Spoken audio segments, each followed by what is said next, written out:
हाँ बच्चे लोग, तो आज हम करेंगे क्या? राइट। 6th 7th 8th में हो आप लोग तो पहले कर चुके हैं, है ना? तो अगर आप लोगों को थोड़ा बहुत भी ध्यान होगा तो इजीली समझ आ जाएगा, कुछ ऐसा डिफिकल्ट नहीं। टेंसेस का मतलब अगर हम समझे तो इसको हिंदी में कहते हैं काल। एग्जैक्ट मीनिंग समझ सकते हो समय। मेनली 3 टेंसेस होते हैं, पास्ट और फ्यूचर।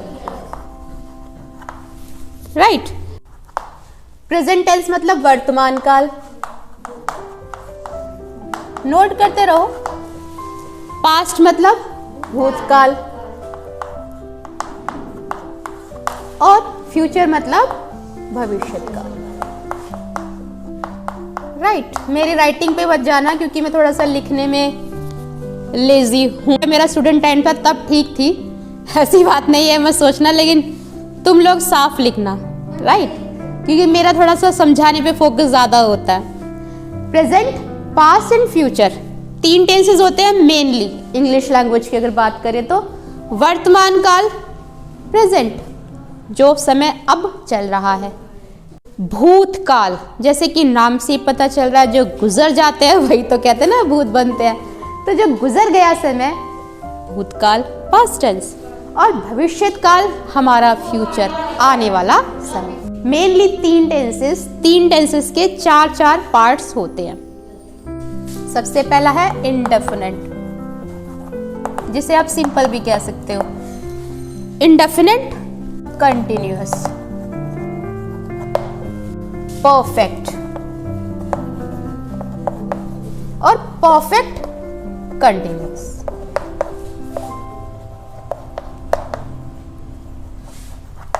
नोट करते रहना।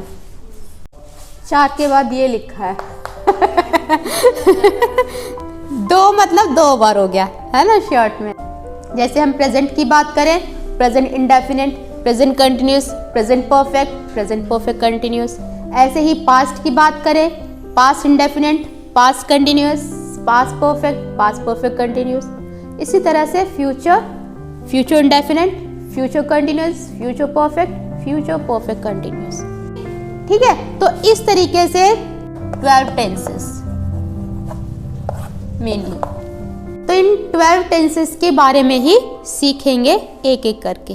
प्रेजेंट कंटिन्यूअस, जैसे कि नाम से पता चल रहा है, कंटिन्यूअस मतलब होता है कोई काम जारी रहना, कोई काम होते रहना। राइट। मैं खा रहा हूँ, मैं पढ़ा रही हूँ, हम पढ़ रहे हैं, वे दौड़ रहे हैं। इस तरह से मम्मी बोल रही है, अध्यापक पिटाई कर रहे हैं है ना? तो रहा है, रही है। इसकी पहचान की बात करें हम, रहा है, रही है, रहे हैं। जिन वाक्यों के लास्ट में रहा है, रही है, रहे हैं आदि आता है, उनको हम मानते हैं कि ये कौन से टेंसेस हैं? ये प्रेजेंट कंटिन्यूअस के हैं। तो हमने इनको जो इंग्लिश में बनाएंगे, ट्रांसलेट करेंगे, तो प्रेजेंट कंटिन्यूअस के रूल्स लगाकर ही बनाएंगे। ठीक है जी। हाँ हरिओम, कुछ बोल रहे थे? अच्छा, देखो जी, ये हो गया। पहचान सबको पता चली क्या होती है? पक्का याद रहेगा? कंटिन्यूअस। ठीक है, जारी रहना। हम प्रेजेंट कर रहे हैं यानी कि वर्तमान कर रहे हैं, रहा है, रही है, रहे हैं आदि। ठीक है जी। अब अगर हम इसके एक सेंटेंस को बनाने के रूल्स की बात करें तो क्या रूल्स होते हैं? देखो, सबसे पहला सब्जेक्ट आप लोगों को पता ही है क्या होता है? 6th क्लास में आ गए हो, पहले ये सारी चीज़ें कर चुके हो। सब्जेक्ट कर्ता, जिसके बारे में बात की जाती है। राइट। लाइक जैसे मैं पढ़ा रही हूँ, तो मैं काम करने वाली हो गई, आई सब्जेक्ट हो गया। Subject plus is, am, helping verb है। Okay, subject plus is am are plus verb की फर्स्ट फॉर्म, वर्ब की first form plus I N G plus object. ये रूल हुआ अफर्मेटिव का। अफर्मेटिव साधारण वाक्य जिसे हम कहते हैं, सिंपल सेंटेंस। अफर्मेटिव ये आप पढ़ चुके हो पहले। एक ही सेंटेंस को हम 4 तरीके से कर सकते हैं। Affirmative simple sentence, for example मैं पढ़ा रही हूँ, मैं नहीं पढ़ा रही हूँ, नेगेटिव हो गया। क्या मैं पढ़ा रही हूँ, इंटरोगेटिव हो गया। क्या मैं नहीं पढ़ा रही हूँ, इंटरोगेटिव नेगेटिव हो गया। ये हम पहले डिस्कस कर चुके हैं। तो अफर्मेटिव सिंपल सेंटेंस अगर हम बनाएंगे और वो प्रेजेंट कंटिन्यूअस का है जिसके लास्ट में रहा है, रही है, रहे हैं आदि आता है, तो हम ये वाली ये वाला फॉर्मूला लगाएंगे, इसके अकॉर्डिंग बनाएंगे। ठीक है, ये आपको पता होना चाहिए। ये रहता है इससे कि भाई पहले हम सब्जेक्ट लिखेंगे, फिर हम हेल्पिंग वर्ब लिखेंगे, फिर हम वर्ब की फर्स्ट फॉर्म, फिर आईएनजी, फिर ऑब्जेक्ट। एक क्रम आपको पता चल जाता है। ठीक है, और ये भी पता चल जाता है कि कौन सी हेल्पिंग वर्ब लगेगी, कौन सी वर्ब की फॉर्म लगेगी। राइट, तो उसके बाद है नेगेटिव। नेगेटिव में नोट लगा दोगे, subject plus is am are plus not plus verb की first form plus I N G and then object. Negative. इसी तरह से इंटरोगेटिव, जब आप इंटरोगेटिव बनाओगे तो जो हेल्पिंग वर्ब है हम उनको पहले ले लेंगे। Right, is am are, then क्या होगा, सब्जेक्ट। राइट, देन वर्ब की first form plus object and then yes question mark. ठीक है जी। इसी तरह से इंटरोगेटिव नेगेटिव में भी, इंटरोगेटिव नेगेटिव जिसमें प्रश्न भी पूछा गया हो और मना भी किया गया हो। Is am are subject plus not verb की first form plus I N G object and question. Right, अब इसके अलावा एक और होता है WH फैमिली वाला, उसको बाद में डिस्कस करेंगे। अभी मेनली ये समझ लो, उसको भी देखेंगे। देखो जी, एक चीज और बताती हूँ तुम्हें। 3 टेंसेस हमने देखे। 3 टेंसेस में अगर कंटिन्यूअस पार्ट होगा तो लाइक जैसे हमने प्रेजेंट कंटिन्यूअस की बात की तो हमने वर्ब की फर्स्ट फॉर्म प्लस आईएनजी किया ना, तो पास्ट कंटिन्यूअस में भी वर्ब की फर्स्ट फॉर्म प्लस आईएनजी होगा और फ्यूचर कंटिन्यूअस में भी वर्ब की फर्स्ट फॉर्म प्लस आईएनजी होगा। ये ध्यान रखनी है। वर्ब की जो फॉर्म है वो सेम चलेगी कंटिन्यूअस में, चेंज किस में आएगा, हेल्पिंग वर्ब में। राइट, तो अब देखो बात आती है कि इज का कहाँ यूज करें, एम का कहाँ करें, आर का कहाँ करें। ये आप पहले डिस्कस कर चुके हो, हम पढ़ चुके हैं इसके बारे में। आई के साथ आप यूज करोगे क्या, एम। राइट, और ही शी इट सिंगुलर के साथ क्या यूज करोगे, इज। एक की बात है। और अगर प्लूरल हो सब्जेक्ट देन आर। तो ये लिखवाने की जरूरत नहीं है। हर्ष पता है ना ये कहाँ पे हम इसका यूज करेंगे, कहाँ पे एम का, ये लिखवाने की जरूरत है। फिर भी लिख लो चलो, अगर किसी को दिक्कत हो तो देखो आई के साथ हमेशा आप करोगे एम का इस्तेमाल, हेल्पिंग वर्ब। राइट, इसके अलावा he she it, any singular subject, कोई एक नाम है तो उसमें आप करोगे इज। इसी तरह से अगर प्लूरल है, वी, यू, दे, दोस, मतलब कोई भी प्लूरल सब्जेक्ट की बात अगर होगी तो हम आर का इस्तेमाल करें। एनी कंफ्यूजन यहाँ तक? श्योर? कहीं किसी को कुछ पूछना हो तो पूछ लो। हेल्पिंग वर्ब कौन सी है? Is, am, are. और मेन चीजें याद रखने वाली मेन चीजें हेल्पिंग वर्ब और वर्ब की फॉर्म। तो इस तरीके से हम लोग फॉर्म करेंगे सेंटेंसेस को। पहचान क्या बताई कंटिन्यूअस की? रहा है, रही है। पक्का? किसी को कोई दिक्कत? इनको लर्न करना है आपको, फॉर्मेशन रूल को। ये फॉर्मेशन रूल है आपके, इसके अकॉर्डिंग आप सेंटेंस बनाओगे। किस किस ने नोट कर लिया? ये हिंदी में सेंटेंस है आपके पास, मैं काम कर रहा हूँ। इसको आपने ट्रांसलेट करना है इंग्लिश में। तो हाँ, यस, तो आप देखोगे भाई किसकी बात हुई है, रहा है या रहा हूँ या रहे हैं की बात हुई है। तो इसका मतलब आपने अगर याद कर रखे होंगे रूल्स तो आपको पता होगा कि अरे ये तो प्रेजेंट कंटिन्यूअस का, प्रेजेंट कंटिन्यूअस में तो ये रूल्स फॉलो होते हैं। तो आप सिंपली इसको बना दोगे। सबसे पहले इसमें देखोगे सब्जेक्ट क्या है, मैं, तो हम लिखेंगे आई के साथ हेल्पिंग वर्ब एम। वर्ब की फर्स्ट फॉर्म प्लस आईएनजी, काम करना मतलब walking, right? I am walking. Simple simple. इसी तरह से अगर इसके हम, ये तो अफर्मेटिव हो गया, मैं काम नहीं कर रहा हूं। यस, लिखते रहो साथ साथ।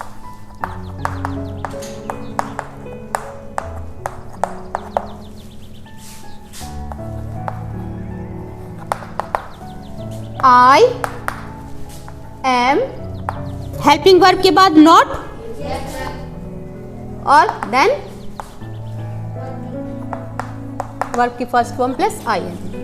रफली थोड़ा लिख रही हूं मैं, लेकिन आप लोग साफ लिखना भाई अपनी नोटबुक में, ठीक है जी? क्योंकि मैं जब स्टूडेंट थी तो बहुत साफ काम करती थी, ये मत सोचना। एनीवेज, अच्छा, इसके हम इंटरोगेटिव की बात करें।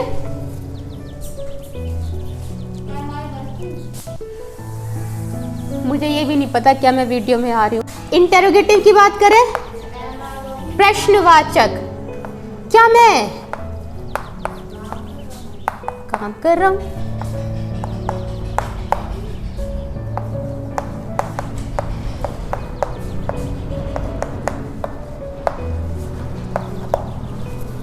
क्या मैं काम कर रहा हूं? अब क्या करोगे? Yes, right. Helping verb am, I, walking.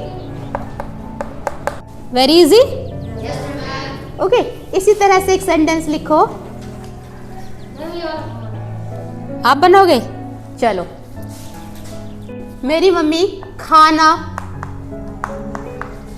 पका रही है। मेरी मम्मी खाना पका रही है। Now translate it. पहले सिंपल बताओ। My mother. ठीक है। मेरी मम्मी खाना बना रही है तो मेकिंग सही रहेगा, और मेरी मम्मी खाना पका रही है तो cooking is exact word, right? ठीक है जी। My mother, अब मदर क्योंकि सिंगुलर है, that's why we will use your is. My mother is cooking food. ठीक है? My mother, negative,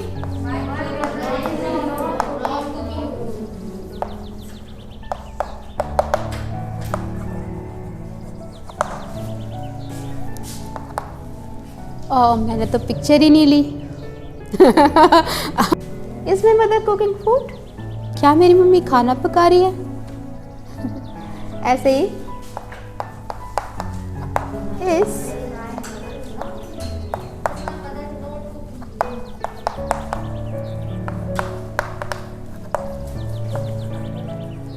स्पेलिंग समझ आ रही है ना? अच्छा, यहाँ पर कुछ चीजें और दी हुई हैं आपको, जो मैंने आपको पहले भी समझाया था कि जब शब्द के अंत में एक ई हो तो इसको हटाकर, ये कुछ चीज़ें दी गई है कि आईएनजी कैसे फॉर्म बनाए, आप वर्ब की फर्स्ट फॉर्म में आईएनजी कैसे लगाए। हाँ, फॉर एग्जाम्पल जो मैंने आपको पहले भी बताया था, लव लास्ट में ई है तो वो ई हट जाएगा, आईएनजी लग जाएगा, क्योंकि ई की साउंड ही नहीं है ना जब आप आईएनजी फॉर्म लगाओगे। Agree, agreeing. इसी तरीके से अगर लास्ट में एक चीज़ और देखना, ये आपके रूल लिखे हुए, इनको पढ़ना ध्यान से। अगर डबल ई होता है तो हम नहीं हटाते हैं, इस चीज़ को ध्यान रखना है, तब आप सिंपल आईएनजी फॉर्म लगाओगे, आईएनजी लगाओगे। इसी तरह से हिट, अगर लास्ट कंसोनेंट से पहले वॉवल है तो आप डबल कर दोगे कंसोनेंट लेटर को और आईएनजी लगा दोगे, ये भी लिखा हुआ। तो ये चीज़ें जो है थोड़ा सा आपको ध्यान रखना है, ये मैं पहले तुम्हें बता चुकी हूँ, परसों बताया था शायद, नेक्स्ट डे। तो ये आप देख लेना, बहुत इजी है, कुछ भी नहीं है इसमें। हाँ जी, नहीं उतारने नहीं है, बस पढ़ना इनको इजी, और उतार लो तो अच्छी बात है, क्योंकि जब आप इनको नोट करोगे, नोट करते करते ही बहुत सारी चीज़ें हमें दिमाग में स्टक हो जाती हैं, बैठ जाती हैं। तो जितना ज़्यादा आप लिख सको बेनिफिशियल फॉर यू। इसी तरह से एक सेंटेंस लिखो, बारिश हो रही है। ये पहचान, इससे पता चलेगा कि ये प्रेजेंट कंटिन्यूअस के रूल फॉलो करके सेंटेंस हम क्लियर करें बनाएंगे। एक दिन में एक टेंस ही करेंगे, ठीक है, ताकि वो अच्छे से क्लियर हो जाए। किसी को हो रहा है क्लियर? नहीं, और कोई? देखो, जब भी कभी बारिश का जिक्र आता है तो आप यूज करोगे इट का, ठीक है। तो ये चीज ध्यान रखनी है, जब भी कभी बारिश का जिक्र आएगा तो आपको इट का यूज करना है। It is raining, right. इसी तरह से यहां पर आपको, हाँ, आपको फिल करना है। ये एक्सरसाइज आपको दी हुई है 59 पेज पर। हर वाक्य के सामने वर्ब दिया हुआ है, उस वर्ब को प्रेजेंट कंटिन्यूअस में प्रयोग करो। इज, एम, आर कर्ता के अनुसार लगाओ। बहुत इजी है, आप लोग कर लोगे। रूल आपको सबको पता चली गए तो सॉरी, हाँ जी, हाँ जी, इसमें आपको क्या करना है, जैसे आई एम प्लेइंग, इसी तरह से ये आपको वर्ब्स दी गई हैं, तो वर्ब्स में ये जोड़ कर ना इनमें आपको सेंटेंस बनाने हैं। For example, I am bending, I am flying, he, she, it, इनके साथ आपको लगाकर सेंटेंसेस बनाने हैं, कैसे भी बना लो। इट का यूज़ कब करते हैं, ये तो सबको क्लियर होगा। इट का यूज़ हम तब करते हैं जब कोई निर्जीव चीज़ की बात हम कर रहे होते हैं। फॉर एग्जाम्पल, ये कॉपी है तो ये मार पीट लो, कुछ भी कर लो, प्यार कर लो, इससे कोई फ़र्क नहीं पड़ेगा, ये निर्जीव है। तो यहाँ पर ऐसी चीज़ों के लिए हम इट का इस्तेमाल करते हैं, और जो लिविंग थिंग्स होती है उसके लिए हम इट का इस्तेमाल नहीं करते, ही, शी, राइट। तो ये चीज़ें ध्यान रखना है। इट का इस्तेमाल ओनली जिन चीज़ों में जान ना हो वहाँ यूज़ करते हैं। या फिर जो एनिमल्स होते हैं, जो बर्ड्स होते हैं, हालांकि वो लिविंग होते हैं, बट उनके लिए भी हम इट का इस्तेमाल कर सकते हैं। लेकिन अगर हम इंसान की बात करें तो वहाँ पर हम इट का इस्तेमाल नहीं करेंगे। अच्छा, तो ये कर लेना। यहाँ पर देखो फिलअप्स में दिया हुआ है आपको, ही डैश अ लेटर। तो यहाँ पर देखो सब्जेक्ट को देखते हुए आपको इज, एम, आर का इस्तेमाल करना है और आईएनजी फॉर्म लगा देनी है। Very easy. शी, यहाँ पर आपको फिल करना है एन एप्पल।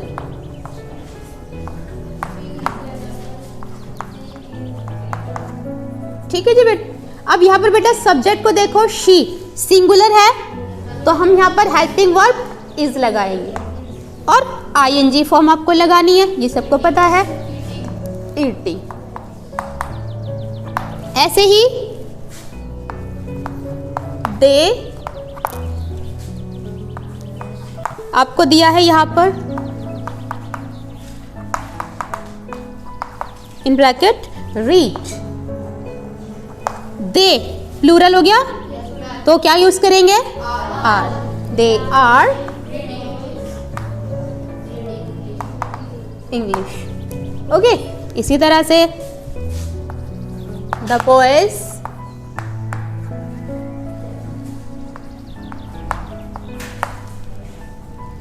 kites। यहां पर आपको दिया है फ्लाई, द boys ज्यादा है, प्लूरल है, आर लगाओगे, flying. Okay, boys are flying kites. इसी तरीके से आपको सारे फिल करने हैं। कर लोगे? फिर से बताती हूँ, आपको देखना है क्या सब्जेक्ट। सिंगुलर है तो आप इज लगाओगे, इट है तो भी आप इज लगाओगे, एंड अगर एक से ज्यादा है तो आप आर लगाओगे। राइट? उसके अलावा यहाँ पर नेगेटिव दिया हुआ है। नेक्स्ट पार्ट है इसका सॉरी, देख लो, अब ये एक दो ही रह गए हैं, ये भी करा देती हूँ। आई एम मेकिंग टी, है ना? मेक से मेकिंग हो जाएगा।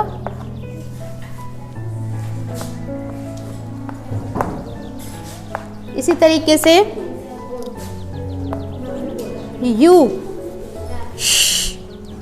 You is also plural. ठीक है जी, आर आएगा, आर पेंटिंग, पेंट दिया हुआ है तो पेंटिंग बन जाएगा इससे ING form. You are painting a picture, right? अब ये नीचे दिया हुआ है नेगेटिव सेंटेंस, इसमें आपको क्या करना है? सब्जेक्ट के अकॉर्डिंग आपको इज लगाना है या एम लगाना है या आर लगाना है, और आईएनजी फॉर्म का इस्तेमाल करना है नोट के साथ। ठीक है जी? For example, my sister play दिया हुआ है, माई सिस्टर सिंगुलर है, my sister is not playing. ध्यान रखना है, नेगेटिव के लिए बोला यहाँ पर, नॉट प्लेइंग। हेल्पिंग वर्ब के बाद नोट लगाया और आईएनजी फॉर्म। राइट?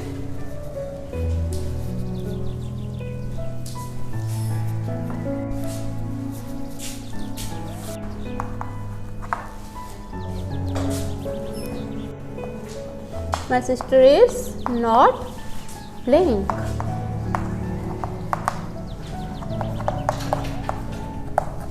ओके, इसी तरह से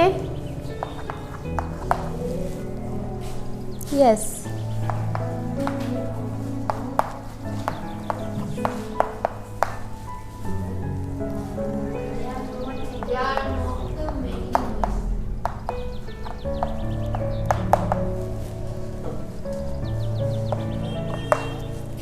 they are, right? Not making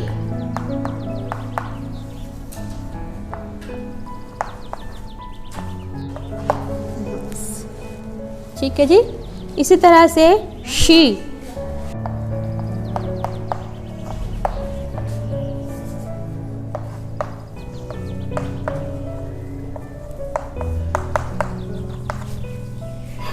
इसी तरह से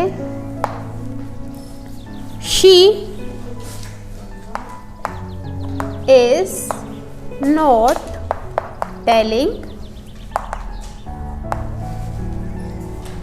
a lie या lies। ठीक है जी, टेल दिया हुआ है आपको इस तरीके से। वी बनाओ, अब वी के साथ we are not swimming.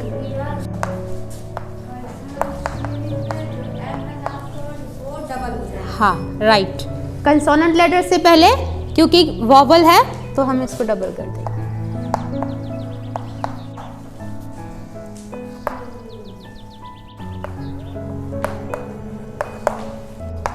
You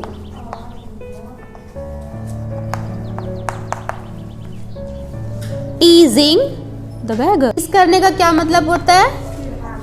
yes, चिढ़ाना, तंग करना, परेशान करना। और बैगर, ठीक, इंटरोगेटिव है, सेम आपको इसमें भी करना है, बहुत इजी है। आपको सब्जेक्ट को देखना है, सब्जेक्ट को देखते हुए क्या करना है, हेल्पिंग वर्ब लगानी है और फिर आईएनजी फॉर्म लगाना है। ठीक है, फॉर एग्जाम्पल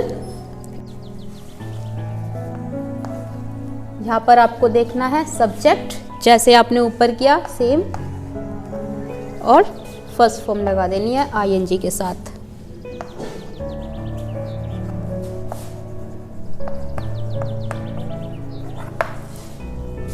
शी इज, ठीक है, इवन आप बोल के भी देखोगे तो ही पता चल जाएगा। शी इज, शी आर तो कभी नहीं पढ़ा हमने, है ना। कुकिंग फूड, क्या वह खाना पका रही है। ठीक है जी, तो ऐसे ही आपको सारे करने हैं। एम आई डिस्टर्बिंग यू,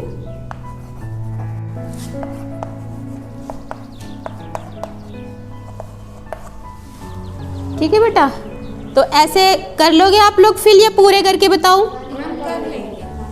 ये वाले कौन कौन कर लेगा, ऐसे ही मत उठाना भाई हाथ, जो कर सको तभी बताना। हर्ष कर लोगे पक्का, बहुत इजी है, नीचे कर लो हैंड, बहुत इजी है। आपको देखना है सब्जेक्ट को, आपको ऑब्जर्व करना है सिंगुलर है या प्लूरल है, और उसके अकॉर्डिंग आई है तो एम लगा दोगे, ही शी इट है तो इज लगाओगे, या फिर एक नाम है सिंगुलर तो भी आप इज लगाओगे, प्लूरल है तो आप आर लगाओगे।